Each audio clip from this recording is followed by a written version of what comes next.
আজকে আমরা একটা বিষয় নিয়ে কথা বলবো, সেটা হচ্ছে ফ্রোজেন শোল্ডার। মানে কাঁধ থেকে যে আমাদের হাতের যে জয়েন্টটা, এটাকে আমরা বলি শোল্ডার জয়েন্ট। তো কাঁধের যে জয়েন্টটা, এই জয়েন্টটা কোনো কারণে যদি ফ্রোজেন হয়ে যায় বা জমে যায়, মানে রোগীরা এরকম বলে আমাদের, আমরা হাতটা নাড়াতে পারি না আর হচ্ছে ব্যথা হয়। এই সমস্যা নিয়ে সাধারণত রোগীরা আমাদের আসে। যদি ডান হাতে হয় তাহলে আমরা রোগীরা সাধারণত আমাদের কাছে বলেন যে আমরা এই পাশে ডান হাতে হইলে যে ঘুমাইতে পারি না, ইভেন তারা কাপড় খুলতে পারে না, মহিলাদের হইলে ব্লাউজ খুলতে অসুবিধা, চুল আঁচড়াইতে অসুবিধা, পিঠ চুলকাতে পারে না। আর বাম হাত যদি হয় বাথরুমে পানি খরচ করাও কষ্ট।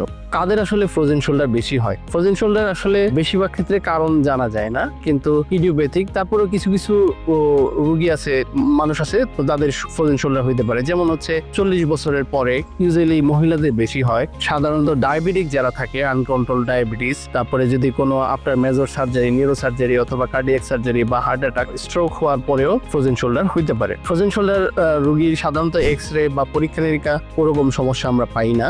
এক্স রে সাধারণত নর্মালি থাকে। দেখা যায় যে শোল্ডার জয়েন্টে ব্যথা, সাথে সাথে আস্তে আস্তে হচ্ছে ওইটা হাতের নাড়াচাড়া কম থাকে। কিভাবে আসলে সাধারণত চিকিৎসা করে থাকি? আমরা প্রথমে রোগীকে একটু রেস্ট দেই, হট অথবা কোল্ড কম্প্রেশন দিতে বলি, NSAID অথবা মাসেল রিল্যাক্সেন্ট আমরা দিই।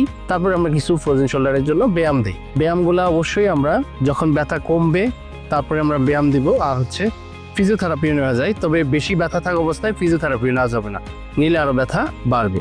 আর এরপরে যদি আমরা ওষুধে যদি উন্নতি না হয়, আমরা ডায়াবেটিস যদি কন্ট্রোলে থাকে, তাহলে আমরা এই জয়েন্টের মধ্যে ইনজেকশন দিয়ে থাকি। এবং এটা অনেক সময় ওষুধ ব্যবহার না করলেও 6 থেকে 18 মাসের মধ্যে সাধারণত ভালো হয়ে যায়। ফ্রোজেন শোল্ডার এটা কমন প্রবলেম। এছাড়াও হাতের এই শোল্ডার জয়েন্টে অনেক কারণে ব্যথা হতে পারে, শুধু ফ্রোজেন শোল্ডার না। আপনার শোল্ডারে পেইন হতে পারে যদি আপনার বুকে কোনো ধরনের প্যাথোলজি থাকে, বুকে টিউমার থেকেও হারে যেতে পারে, এবং ইভেন পিত্তথলির পাথর হলেও হাতে ব্যথা হইতে পারে। এবং হচ্ছে এখানে আরো জয়েন্ট আছে, জয়েন্টে যদি ক্ষয় থাকে অথবা যদি কোনো ইনফেকশন থাকে, কোনো আঘাতের কারণে বা জয়েন্ট ছুটে গেল বা নার্ভে কম্প্রেশন, আরো অনেক কারণে শোল্ডারে ব্যথা হইতে পারে।